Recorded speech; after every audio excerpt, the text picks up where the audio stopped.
Hi everyone, this is Jax Voss. Uh, so this is my first video, and today I'm gonna review The Mandalorian Season 2. So sit back and enjoy, or hate, which I kind of expect to get from this review. So first of all, as everyone remembers, The Mandalorian Season 1 ended with Din Djarin getting required or charged with delivering the child to the Jedi.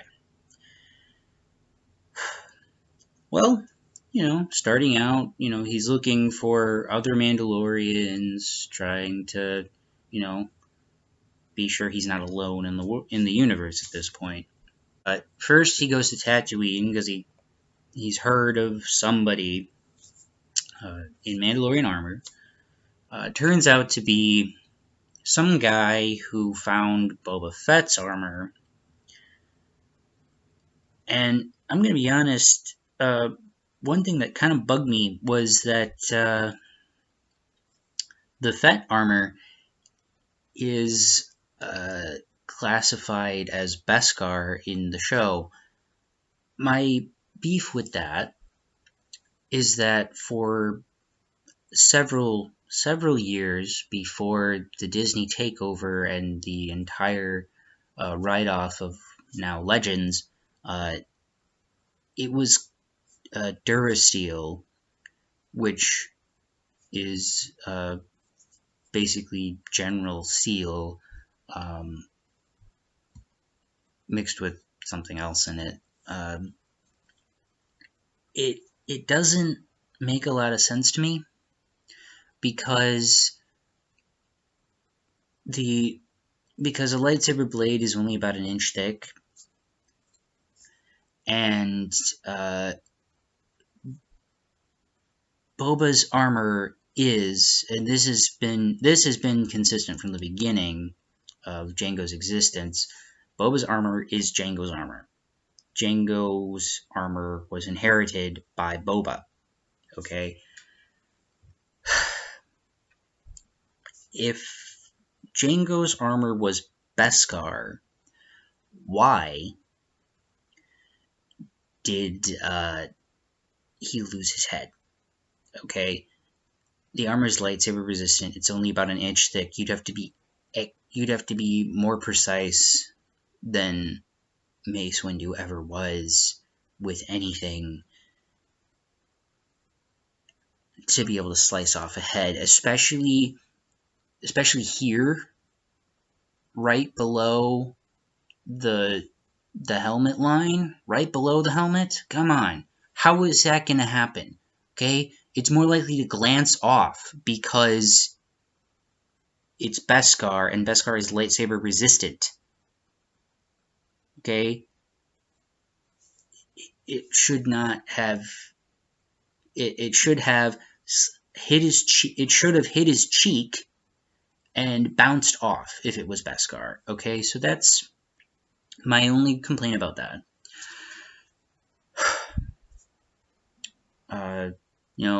I thought that the episode itself was pretty good, and I liked the way that things worked out in it. I thought it was a little weird that they had to work with Tusken Raiders, but I never played I never played Knights of the Old Republic. Well, I did, but I never finished. And supposedly in Knights of the Old Republic, you get to a similar mission on Tatooine, which I guess, I don't know. But it just seems weird to me that Tuskens would be working with townsfolk for that. But, I thought it was a good episode otherwise. Apart from this, you get further into the story and you find out that Bo-Katan is not only still alive, but for a woman who's like 60, she's or at least in her mid 50s. I mean, come on. She looks like a woman who's just approaching 40. So I liked that. I liked the bringing in of Bo-Katan. I thought it was an interesting way to go about bringing her in, and I really appreciated the whole uh, difference between the sex of Mandalorians, the you know the standard ones versus the Children of the Watch. Explaining the Children of the Watch, because that was something that season 1 a lot of people were like, what? And I was one of those people. So I'll agree that that was a good episode. It fixed up some things. So then we move on to Ahsoka.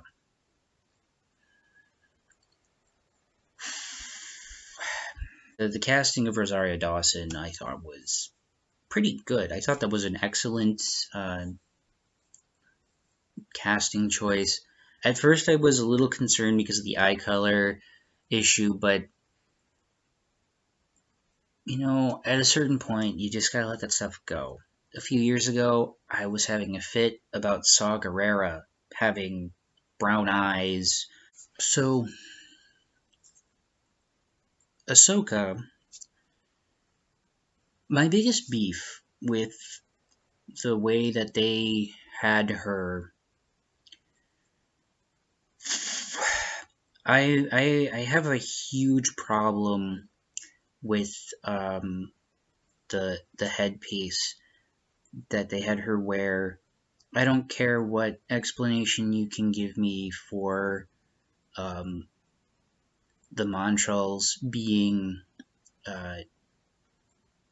little dinky points when in Rebels they were this big already. They were up here, okay, which makes sense for a woman in her late 20s, early 30s. This is now a woman in her 40s.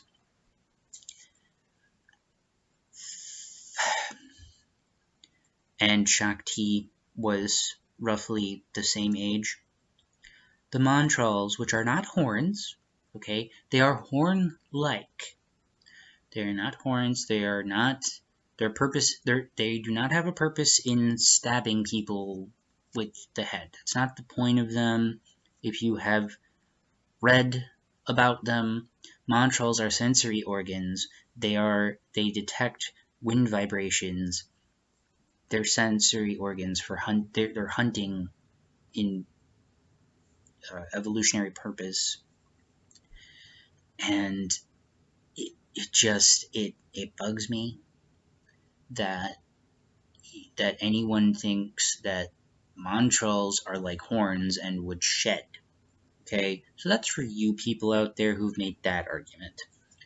Okay, now for the argument, which is complete baloney.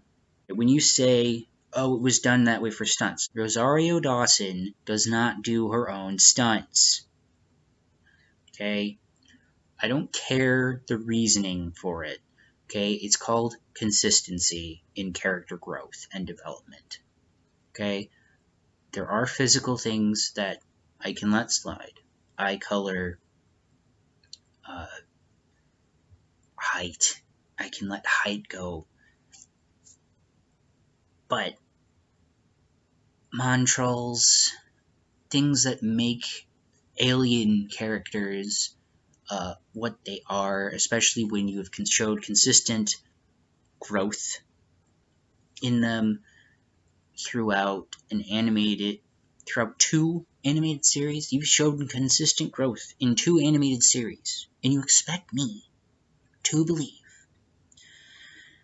that this character suddenly has horns the same height that she had as a teenager. You honestly expect me to believe this crap? You're kidding.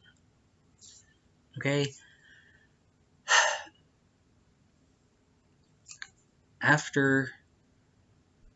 So this whole thing made me see the Rosario Dawson Ahsoka more like an adult cosplaying teenage Ahsoka. That's what it looked like to me. It was just very upsetting. It really bugged me. I didn't even finish that episode because it bugged me so much. The lack of development on a character who, for all intents and purposes, should have had more development than anyone else in that scene, in that whole episode. I mean, for crying out loud, she's been around since 2008. Okay, she's a 12-year-old character who was 12 when she was created. Okay, or was she 11? I don't remember now. But I know she was older than 10. Yeah. So it's just,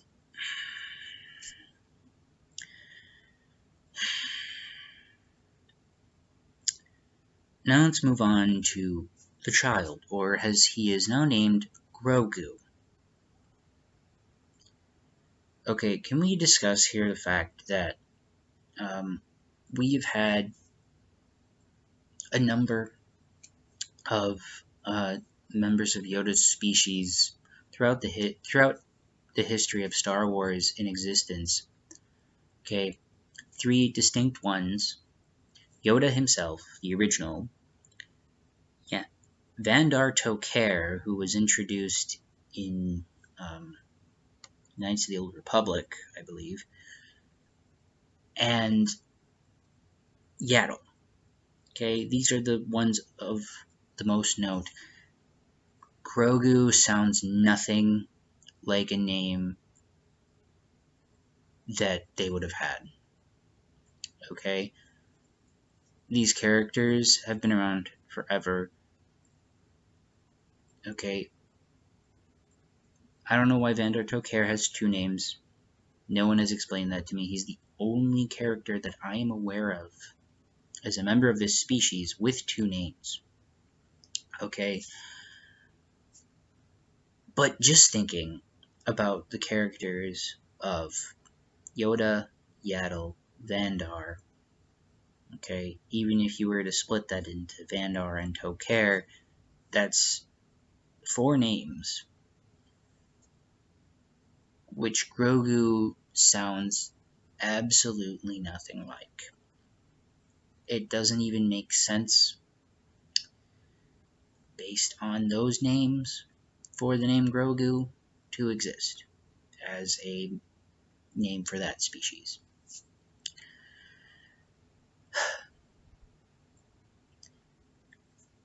But I guess I'll let it slide because, you know what, this isn't my thing to rule on, and I'm just somewhat disappointed in Dave Filoni and Jon Favreau for using that name. So, moving on, Ahsoka tells Din to go to Tython.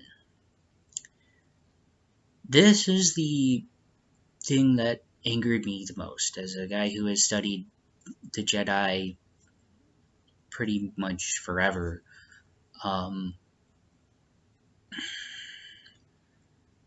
Why on earth would you move Tython, the homeworld of the Jedi, which has, since its origin, been in the deep core?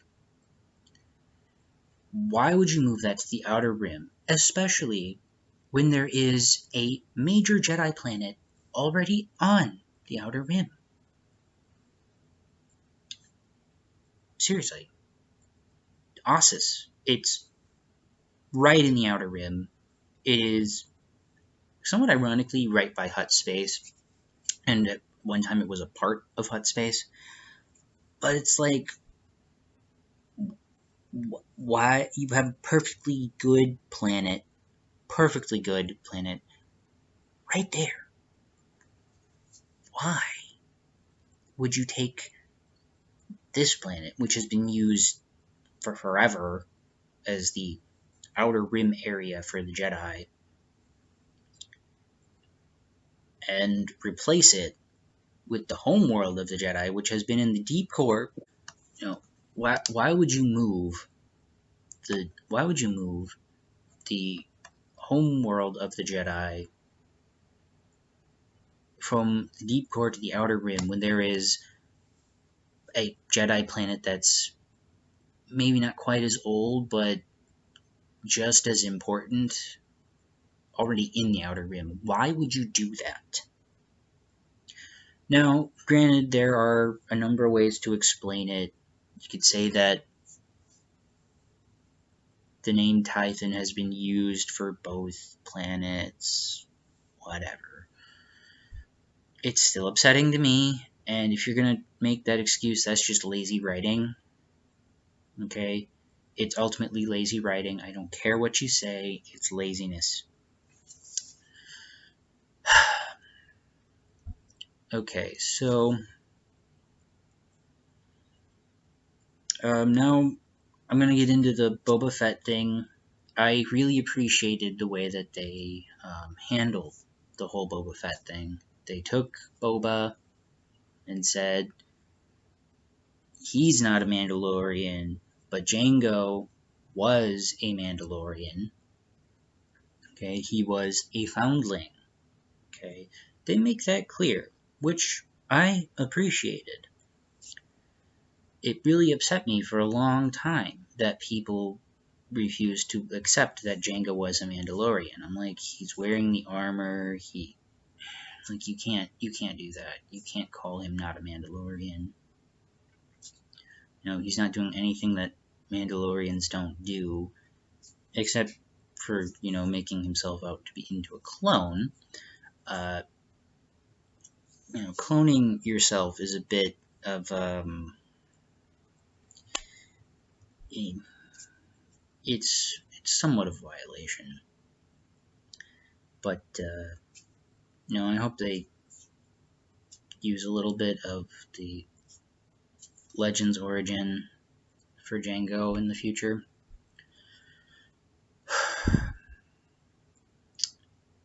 But I did like Boba's updated look. I loved the black flight suit. I thought it looked really cool. And then the episode with I forget his name, that former Imperial guy. His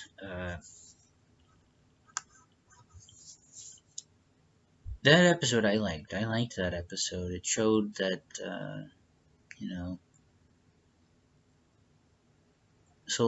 good soldiers follow orders, but a good man has a problem with orders that are terrible. It showed that he wasn't just some loser that just went with whatever he was told and then left the moment the Empire fell apart. So that was a decent episode. I thought it was pretty good. But the final episode was actually not bad. I thought it was a good episode. You get the whole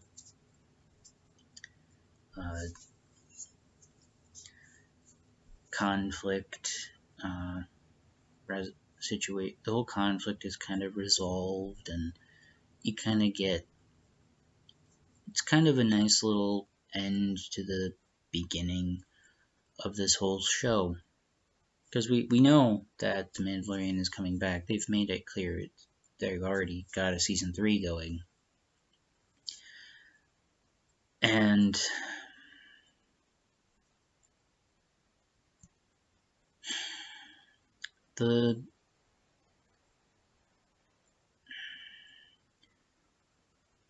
I did like the conflict between Gideon and Din. I was torn at the very end with the whole Darksaber issue. Part of me was like, well, just take it. Like, he's literally offering it to you. Like, I don't want it, take it. And she's like not taking it because the rules, and it's like there's literally 5 people here, only one of which is a Mandalorian.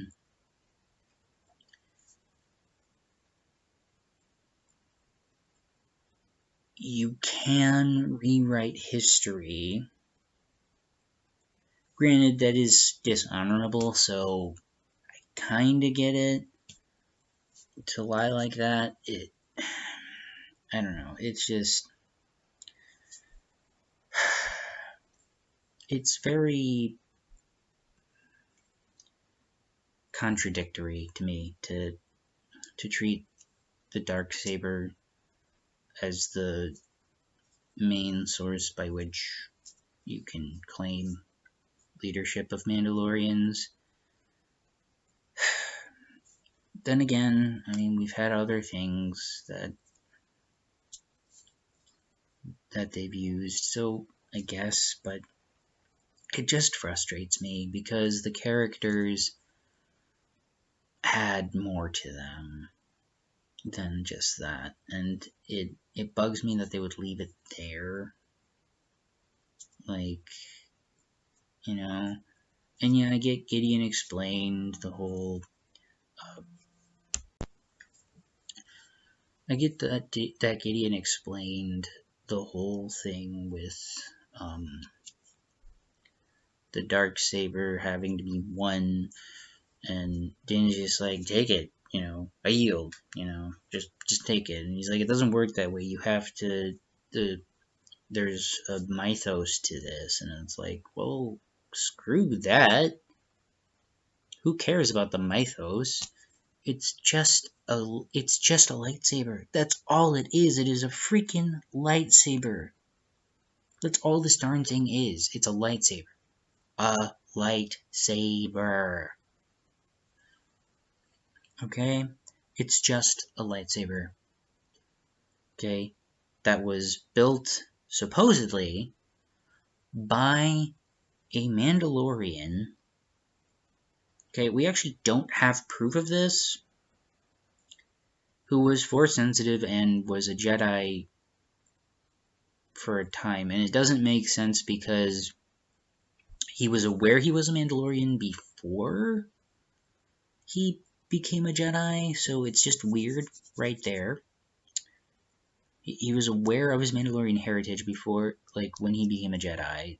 So that right there is kind of contradictory. And when he left the Jedi Order, he took his lightsaber, which is also contradictory because Ahsoka had to surrender hers when she left the Jedi. So I'm very confused by that. It's just, there's no consistency in this universe. There really isn't lately. Canon has a lot of weak points to it. Ultimately, I would give Season 2 a 3 out of 5 stars. Simply because this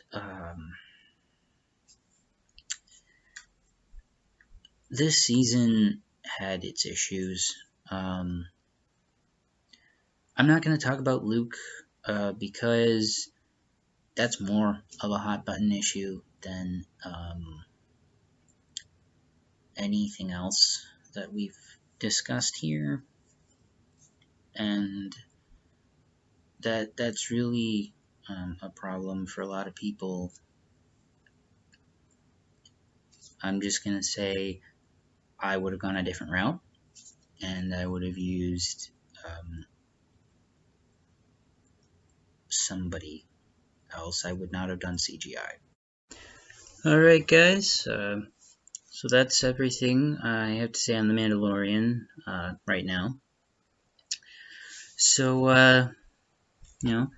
have a good New Year's Eve, and hope to see everyone next year. May the Force be with you.